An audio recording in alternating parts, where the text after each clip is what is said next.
전 초등학교 선생님들한테 얘기를 들으면 노무현 전 대통령 관련해가지고 무슨 뜻인지도 모르는데 막 조롱하는 노래로 막 논대 지금도. 뜻도 모르고 한데 그렇게 스며드는 거거든. 맞습니다. 너무 저는 소름 끼쳤거든요. 이제부터 두 분이 알아서 소개를 좀 설명해 주세요. 일단 저부터 간단히 네. 말씀을 드리면 이게 노무현 대통령 서거 이후에 서거를 계기로 이명박 정부에서 심리전이라는 걸 벌입니다. 일단 심리전이라는 걸 제가 왜 관심 갖게 됐냐면 제가 물론 실패하긴 했지만 스타크래프트 프로게이머 출신이거든요. 임요한을 꿈꿨지만 임요한의 제물로 끝났습니다. 네, 그랬는데 그 심리전이라는 게 한마디로 상대 멘탈 긁는 거예요. 그래서 이거를 원래 제가 10대 20대 시절에 키보드 워리어 생활하면서 심리전이 중요하다. 그래서 남들은 연습할 때 저는 이제 그쪽으로 빠진 거죠. 그래서 망했는데 근데 그러다 보니까 그 10대 20대 시절에 한창 저도 키보드 워리어 하면서 키보드가 900타나 나왔어요. 그 정도로 되게 열정적으로 싸우고 다녔는데 그게 지금 나이 40, 50 먹고 이준석과 한동훈이 정치판에서 그런 제 10대 시절의 모습을 보이더라고요. 그래서 이건 냅두면 안 된다. 그 문제의식을 갖고 이걸 그럼 정확하게 타격을 해야 되잖아요. 그렇죠. 그래서 앞에 제가 전쟁이라는 말씀을 드렸는데 왜 전쟁이라고 말씀드리는지 좀 하나 자료를 보면서 말씀드릴게요. 일단 1번 자료를 보시면 앞에 말씀 주셨듯이 노무현 대통령 서거 이후에 어떤 공작이 있었냐면 여기서 국정원이 나옵니다. 그래서 모욕주기 3단계라고 심리학자들까지 동원을 해요. 그래서 방법은 간단합니다. 권위를 훼손시킨다. 주위 사람 떠나게 만든다. 고립시킨다. 이게 이제 최욱 진행자님으로 만약에 대입을 해보면 막 공격을 해서 권위가 훼손되면 막 잘 나오고 원래 막 연락하던 분들이 갑자기 연락이 막 끊기고 그럴 수 있어요. 그렇죠. 그럼 갑자기 고립이 되는 거예요. 이게 특히 노무현 전 대통령한테 그렇게 공격이 갔고 이후로 민주진영의 유력한 정치인들한테도 그게 반복됐다는 걸 확인하게 된 겁니다. 그래서 감히 심리전이 이런 식으로 쓰이고 있어서 나 그냥 게임에서 쓰이는 건 줄 알았는데 정치에서 심지어 국가 공권력을 동원해서 그것도 정보기관이 이런 일을 벌여? 라는 그 충격에 빠져서 이게 알고 보니까 이명박이 이런 판을 깔았고 그 위에 올라탄 게 이준석이구나. 이준석이 이걸 만들었다고 하는 것도 사실 과대포장입니다. 이명박이 그 국가 공권력을 동원해서 지난 16년간 이런 판을 깔아놓은 거예요. 그래서 이렇게 놀이문화로 만든 거죠. 놀이문화로 진짜 그야말로 국가적으로 판을 깔았구나. 맞습니다. MB 때. 그 판 위에 올라타서 본인의 정치적 위상을 높인 게 이준석으로 보신다는 거군요. 맞습니다. 와, 이거 굉장히. 아니 그럼 그 20대들은 게임인 줄 알고 같이 하다가 알고 보니까 내가 그런 식으로 하는지 몰라는 거야? 아니면 나중에는 알게 되는 거예요? 이게 처음에는 이게 문제가 있는 것 같은데 이따가 또 1배 말씀 주시겠지만 가랑비 옷 젖듯이가 저들의 핵심 전략 중에 하나였거든요. 그래서 게임, 유머, 그다음에 성인물 이걸 기반으로 해서 슬슬 파고듭니다. 그래서 그 안에다가 혐오를 녹여내면서 그러면서 가랑비 옷 젖듯이 계속 이런 거를 여기저기 퍼뜨리죠. 그래서 이게 사실 오늘 시간상 다 말씀드리기는 어렵지만 그 지점에서 지금 민주진영에서도 철학적으로 고민할 지점이 좀 있다라는 말씀을 일단 드리고 싶고 핵심은 니네들도 맨날 그러지 않냐 막 조롱하고 그러지 않냐 하는데 다시 말씀드리지만 노무현 대통령 서거하신 지 16년이 됐는데 아직까지도 이게 왜 돌아다닐까? 이거는 결국엔 국가 공권력을 동원해서 인위적으로 만들었기 때문입니다. 그리고 그 원세훈이 전 대표적으로 그 멤버 중에 하나인데 윤석열 정부 딱 들어섰을 때 그 사람을 바로 또 풀어주더라고요. 그러니까 이런 신호들이 되게 많았습니다. 이게 자연 발생적으로 생겨난 게 아니라는 겁니다.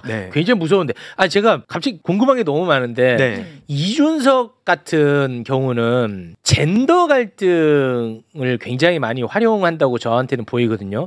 그리고 FM 코리아도 결국은 제가 생각할 때는 반페미를 기치로 해가지고 하나가 된 커뮤니티라고 저는 보이는데 그 젠더 갈등은 어떻게 활용을 하게 된 거예요? 일단 이것도 역사가 굉장히 깊은데 깊어요. 보통 국힘당 측 패널들 저도 방송 보다 보면 문재인 정부 때 갈라치기 시작했다. 젠더 갈등을 유발했다. 이런 식으로 상대가 얘기하더라고요. 그래서 제가 오늘 이 내용은 좀 전해드려야겠다 싶어서 자료도 준비한 게 있거든요. 세 번째 자료를 한번 띄워주시면 이게 2008년 8월 14일 지금은 신남성연대 배인규가 유명하지만 그 전에 남성연대 성재기라는 사람이 있었습니다. 그래서 과거에 저도 성재기 막 컨텐츠들이 막 떠가지고 그걸 보면서 저도 페미니즘에 대해서 굉장한 반감을 가지고 있었고 그리고 김관진 안보 관련해서 막 북한에 막 사이다 발언하고 그런 거 보면서 또 반북 그 생각이 강했거든요. 근데 이 내용을 보시면 핵심이 뭐냐면 페미니즘을 때리면 결국 좌파도 타격받게 돼 있다. 한마디로 이명박 정부니까 이념을 그 논쟁을 하게 되면 출혈이 크니까 페미니즘을 공격해라. 그러면은 결국 좌파가 이렇게 분열되면서 그 밑에 보시다시피 가랑비 옷 젖게 만들면 된다. 이게 단순히 성재기라는 남성연대 그 사람 한 명을 놓고 지금 얘기하는 게 아니고 저런 식으로 굉장히 막 공격조 수비조 나눠서 치밀하게 거의 전 군사작전 치르듯이 움직였다는 것도 자료를 제가 굉장히 많이 갖고 있습니다.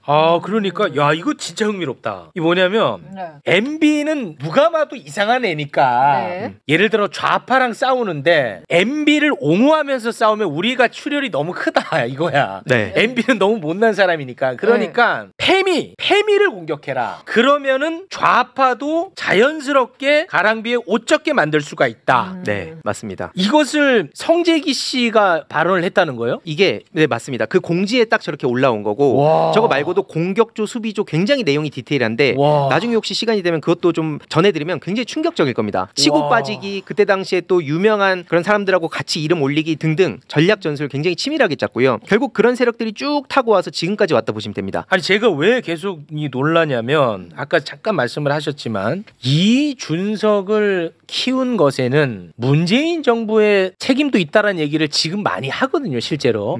그러니까 문재인 정부 시절에 너무 남성들을 외면했다.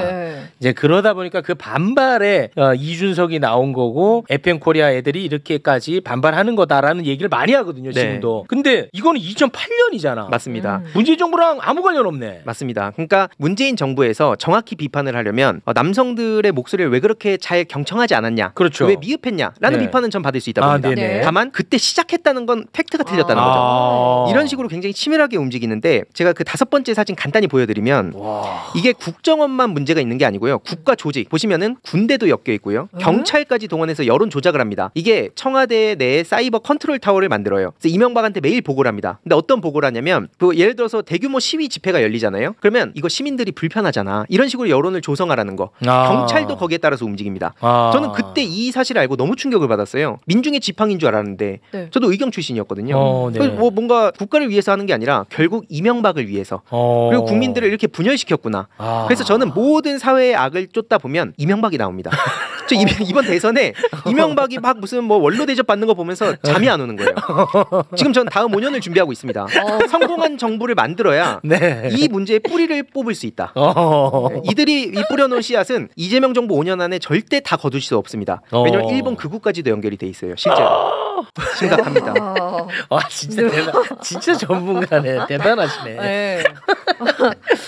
우리 일베 박멸 전문가 박태훈님, 혹시 뭐 말씀 중에 혹시 첨언하고 싶었던 거 있나요? 정말 많은데 일베나 그 노무현 대통령에 대한 모욕 주기가 사실 국정원이 심리학자들을 동원해서 만든 거예요.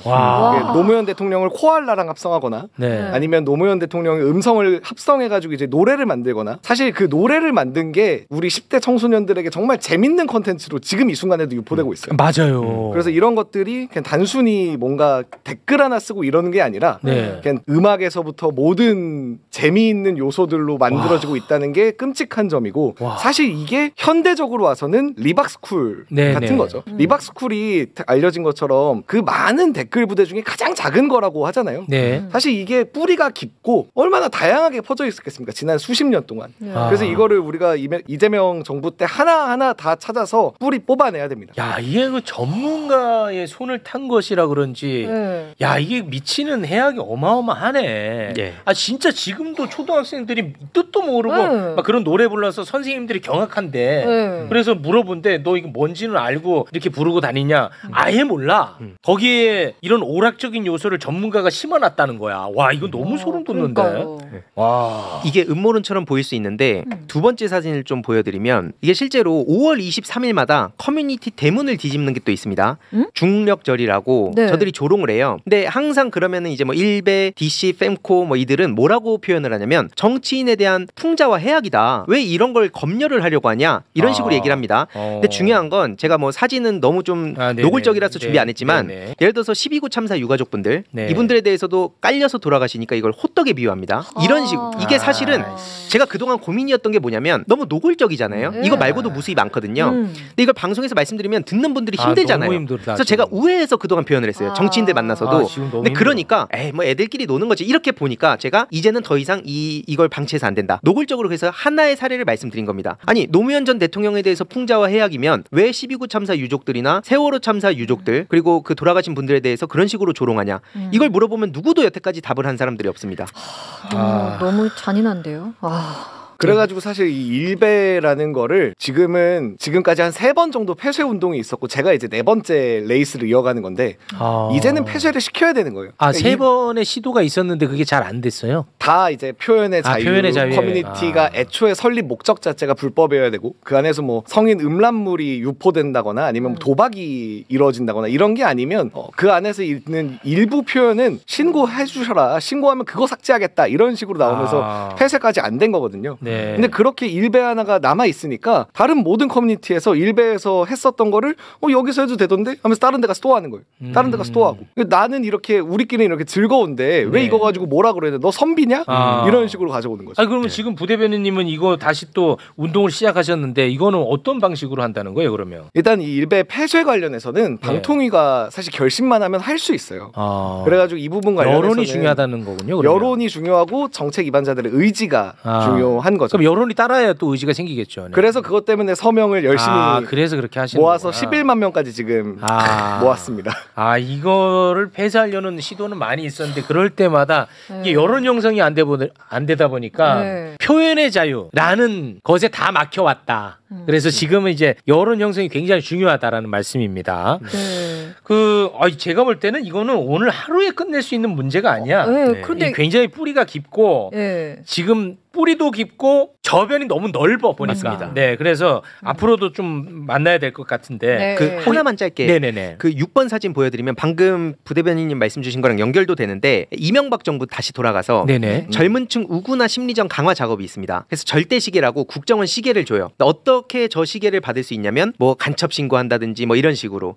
그러면서 또 이명박 정부 잘한 거나 이런 거를 이제 신고를 하면은 그럼 저 시계를 줍니다. 근데 보통 이제 막 NIS 마크 있고 국가정보원의 시계를 받는다 그러면 호기심도 생기고 뭔가 탐나잖아요. 그렇죠. 그런 식으로도 이제 심리적 요소를 녹여내서 계속 이명박 쪽에서 이런 심리전을 벌였던 거고. 저 MB 때 국정원 시계를 제작을 해가지고 누구한테 줬다고요? 젊은층들, 젊은 우파들 양성. 그래요? 그러니까 이 치밀하게 설계된 그 계획들입니다 이게. 그래서 지금 단순히 갑자기 극우들이 튀어나온 게 아니고 앞에 뭐 말씀 주셨듯이 일베라는 플랫폼은 그 이명박 때 그리고 박근혜 때도 건전 보수로 규정을 했어요. 심지어 박근혜 정부 때 국정원은 어떤 짓까지 저질렀냐면 그 일베를 건전한 보수 그런 플랫폼으로 규정하면서 세월호 잊자 이걸 뿌리자는 식으로 했습니다. 마치 이게 또 세월호 유족분들을 위한 것처럼. 세월호 유족분들도 일상으로 돌아가야 되잖아. 그러니까 좀 이제 이거 잊자 이분들을 위해서라는 걸 교묘하게 퍼뜨리는 거죠.